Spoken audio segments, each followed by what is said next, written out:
प्रश्नावली 7.1 का प्रश्न क्रमांक 2 हल करेंगे। तो आइए सबसे पहले प्रश्न पढ़ लेते हैं। इसमें दिया गया है ABCD एक चतुर्भुज है जिसमें AD बराबर BC और कोण DAB बराबर कोण CBA है। देखिए आकृति 7.17। तो यहाँ पे आपको एक आकृति दी गई है और ये क्वेश्चन के साथ में ही आपको आकृति बनी आएगी।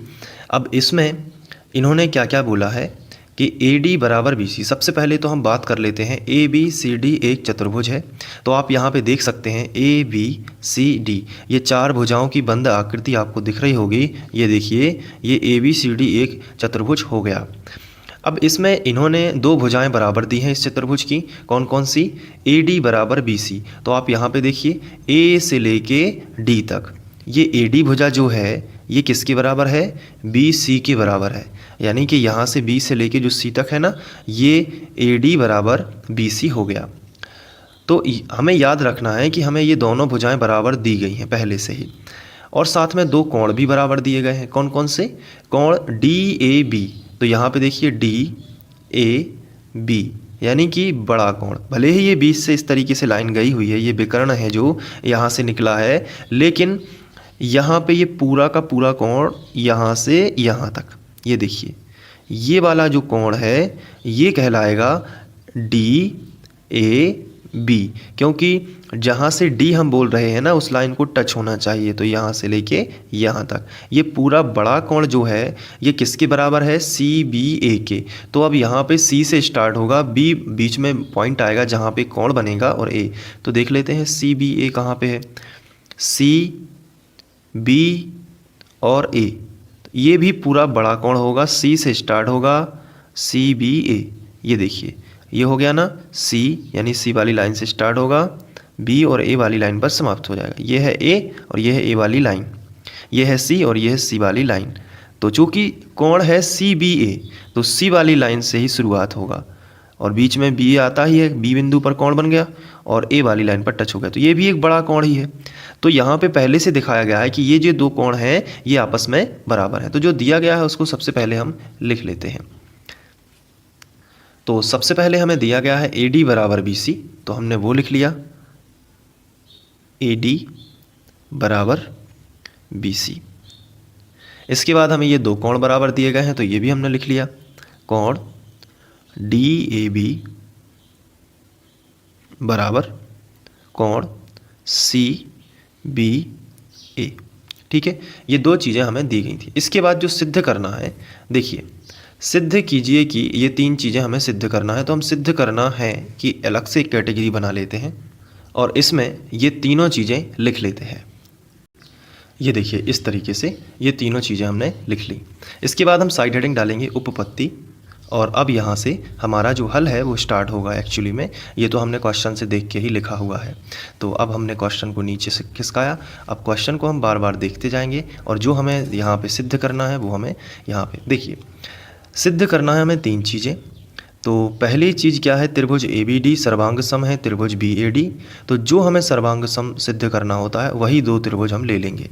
तो यहाँ पे हम त्रिभुज ABD, तो उपपत्ति में हम लिखेंगे त्रिभुज ABD और त्रिभुज होगा BAC में जो त्रिभुज हमें सर्वांग सम सिद्ध करने होते हैं वही दो त्रिभुज हम ले लेंगे। तो सबसे पहला हम इन दोनों को सर्वांग सम सिद्ध। सर्वांग सम कब माने जाएंगे? जब दोनों त्रिभुजों में कोई भी तीन समानताएं हमें मिल जाएंगी। तीन समानताएं यानी कि इसमें भी वो चीज़ हो, इसमें भी वो चीज़ हो। तो ये दोनों त्रिभुज हमने लिए। अब ये दोनों त्रिभुज कहाँ हैं चित्र में, ये देख लेते हैं। ये हमारा चित्र है, ये देखिए बहुत ही ध्यान से देखते जाना है। ABD ये पहला त्रिभुज जो डार्क लाइन में आपको दिख रहा होगा, ये है ABD, और दूसरा है BAC। ये देखिए BAC ये वाला त्रिभुज, ये देखिए BAC। मैं आपको दूसरे चित्र से दिखाता हूँ। ये भी वही चित्र है लेकिन इसमें मैंने कलर बदल दिए हैं ताकि आप अच्छे से समझ पाएँ। पहला त्रिभुज ABD है जो यहाँ पे रेड से बना हुआ है, ये देखिए लाल कलर से जो बना हुआ है ABD ये पहला त्रिभुज है। और दूसरा कौन सा है? BAC। तो BAC ये देखिए ये थोड़ा थोड़ा ब्लू यहाँ पे बना हुआ है, ये BAC त्रिभुज है।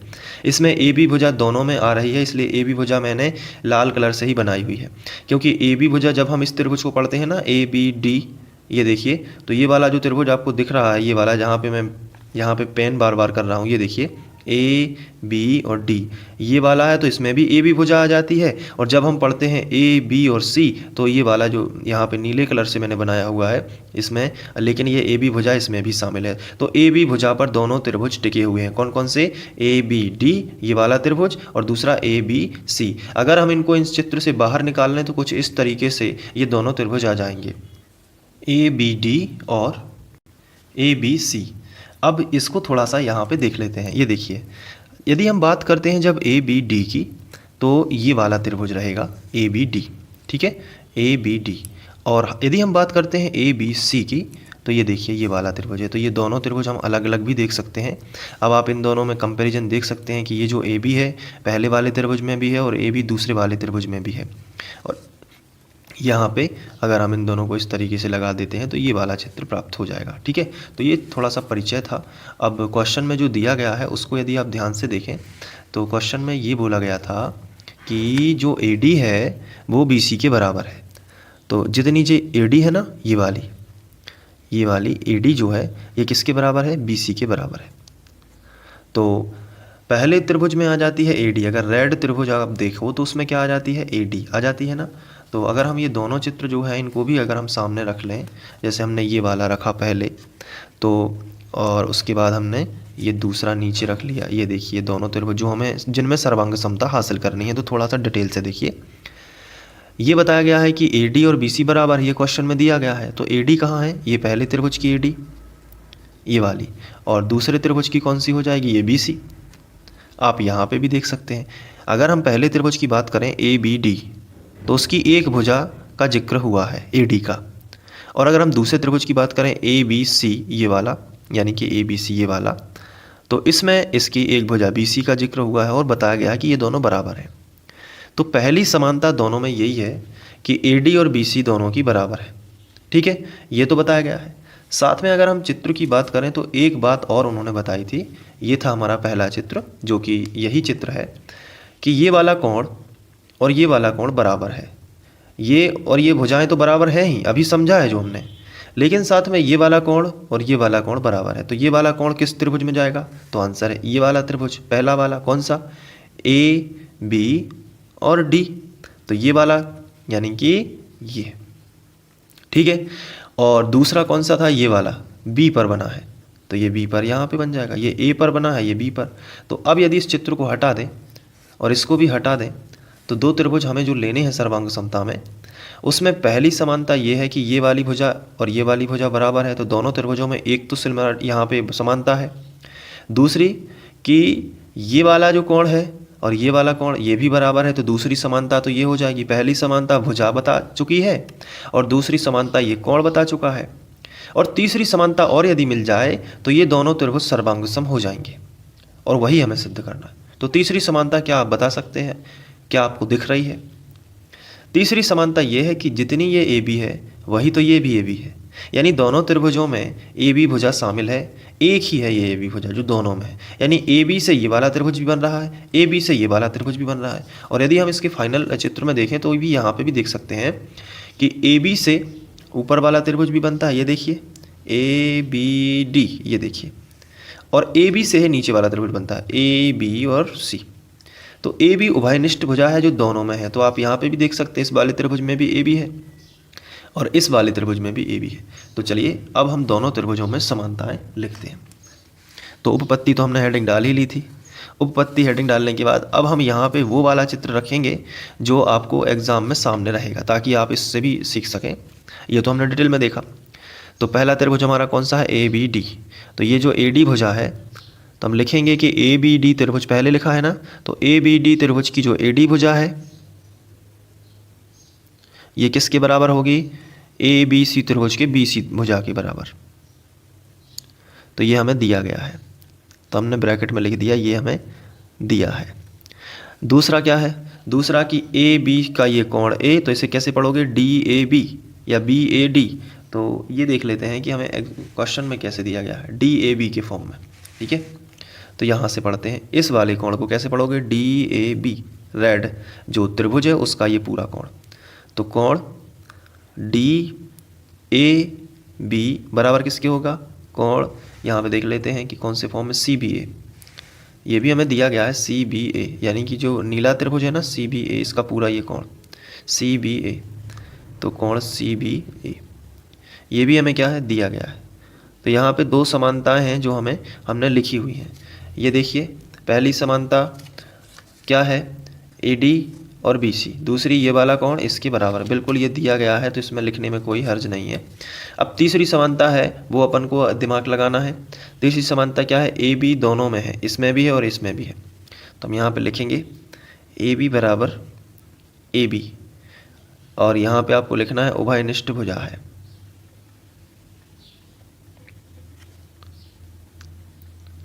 ठीक है, इसलिए तीन समानता है तो दोनों त्रिभुज सर्वांग समसिद्ध हो चुके हैं। तो हम यहाँ पे लिखेंगे इसलिए त्रिभुज ए बी डी सर्वांग सम है त्रिभुज बी ए सी के। और ये कैसे हुआ है, भुजा कोण भुजा, ये ए डी भुजा है, फिर ये कोण बताया है, फिर ये भुजा है। तो यहाँ पे जो सर्वांग समता की शर्त लगेगी वो लगेगी भुजा, फिर हल्का सा डैश, फिर कोण, फिर हल्का डैश, फिर भुजा, सर्वांग समता से। ये देखिए, तो इस हिसाब से यदि बात करी जाए तो अगर हम दोनों त्रिभुजों को रख दें जो सर्वांग समसिद्ध हो चुके हैं, ये देखिए ये दोनों त्रिभुज हैं, तो इसकी जो ये बची हुई भुजा है बी डी और इसकी बची हुई भुजा है ए सी, ये भी अपने आप ही बराबर हो जाएंगे क्योंकि सभी चीज़ें बराबर हैं। और चूंकि ये सर्वांग समसिद्ध हो चुके हैं तो बी डी और ए सी भी आपस में क्या हो जाएंगे, बराबर। तो हम लिखेंगे तथा बी डी बराबर ए सी, बी डी बराबर ए सी। तो जो बची हुई चीज़ें बराबर होती हैं बाद में, उन्हें हम कहते हैं सर्वांग सम त्रिभुज के संगत अवयव, कि ये अपने आप ही बराबर हो रहे हैं क्योंकि दोनों त्रिभुज कैसे हैं, सर्वांग सम। तो ये जो बी डी है और ये जो ए सी है दोनों विकर्ण हैं। अगर हम इसको फाइनल चित्र में देखें तो दोनों विकर्ण हैं। ये देखिए बी डी और ए सी, तो विकर्ण भी बराबर हो गए हैं यहाँ पे। और ये भी हमें सिद्ध करना था, तो यहाँ पे भी हम लिखेंगे सिद्ध हुआ और यहाँ पे भी लिखेंगे सिद्ध। ठीक है, ये दोनों चीज़ें हमने सिद्ध की हैं। आप देख सकते हैं सिद्ध करना में बी डी बराबर ए सी सेकेंड नंबर पे पूछा गया था, तो ये तो हमने प्रूव कर ही लिया है, ये भी हो गया। अब बचा केवल ये वाला ए बी डी और बी ए सी, तो यहाँ पे हम लिख लेते हैं। तो इसके लिए हमें फाइनल चित्र में देखना होगा एक बार। तो ये रहा हमारा चित्र। अब इसमें ये बोला गया है कि ए बी डी यानी कि ये छोटा सा कोण, क्योंकि ए से स्टार्ट होगा और डी पर ख़त्म होगा, तो डी वाली लाइन से ही केवल टच होगा। ये वाला कोण जो है ये मैं डार्क कर देता हूँ थोड़ा सा ताकि समझ में आ जाए। ये देखिए इतना डार्क कर दिया। ये वाला कोण ए बी डी किसके बराबर होना चाहिए, बी ए सी के, बी ए सी, यानी कि यहाँ पे ये वाला छोटा छोटा कोण ये बराबर है कि नहीं, ये हमें बताना है। तो इसके लिए सिंपल सा आपको ध्यान रखना है कि पहले तो दिया गया था कि ये पूरा, ये यहाँ से लेके यहाँ तक ये पूरा कोण और ये पूरा कोण बराबर है, ये पहले हमें दिया गया था। लेकिन अब ये पूछ रहे हैं कि अगर ये बराबर है तो क्या छोटे छोटे भी बराबर हैं आपस में, इस साइड वाला और इस साइड वाला। तो यहाँ पे आंसर है हाँ। अब आप सोच रहे होंगे क्यों, क्योंकि इनके विकर्ण बराबर है पहली बात, और कोण दिए गए थे। तो विकर्ण क्या करते हैं, शीर्ष कोण को समद्विभाजित करते हैं। तो मान लीजिए उदाहरण के तौर पर कि ये जो पूरा कोण 100 है, अगर ये पूरा कोण 100 अंश दिया होता और उन्होंने क्वेश्चन में ये कहा है कि जितना ये है 100 यहाँ से लेके यहाँ तक पूरा बड़ा कोण 100, तो ये भी पूरा 100 ही होगा, ये उन्होंने पहले कहा। अब चूंकि विकर्ण बराबर हैं तो विकर्ण क्या करते हैं, शीर्ष कोण को समद्विभाजित करते हैं। तो ये 50 का होगा, ये भी 50 का होगा, है ना, ये 50 का होगा, ये भी 50 का होगा, क्योंकि समान दो भागों में बांट देगा ये 100 को, ये वाला विकर्ण। इसी तरीके से जब ये 100 था तो ये भी समान दो भागों में बांट देगा, तो ये भी 50 होगा और ये भी 50 होगा, तो ये दोनों आपस में हो गए ना 50-50 बराबर बराबर। तो यहाँ पे आपको कुछ नहीं करना है, जो आपको बोला गया है ये देखिए कि ये और ये बराबर है कि नहीं। तो आपको इसमें केवल एक ही रीजन देना है कि चूंकि विकर्ण बराबर है, आपको यहाँ पे सिर्फ एक बात लिखनी है, विकर्ण बराबर है और विकर्ण चतुर्भुज के विकर्ण, आपको इस तरीके से लिखना है, चतुर्भुज के विकर्ण शीर्ष कोण को समद्विभाजित करते हैं, शीर्ष कोण को समद्विभाजित करते हैं।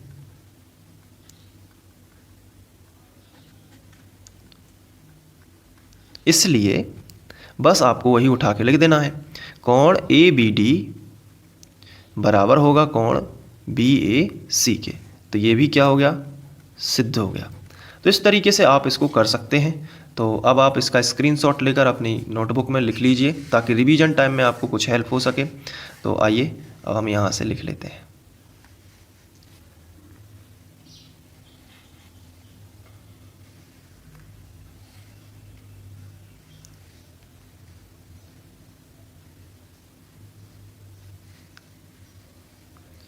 और चित्र तो आपकी बुक में भी बना है, तो आप वहाँ से देख सकते हैं। और इसी तरीके के वीडियोज़ यदि आप देखना चाहते हैं तो आप चैनल पर जाइए, वहाँ से प्लेलिस्ट पर जाइए, प्लेलिस्ट पर आप क्लास 9th जो है सिलेक्ट करेंगे तो आपको सभी वीडियोज़ मिल जाएंगे। Thank you.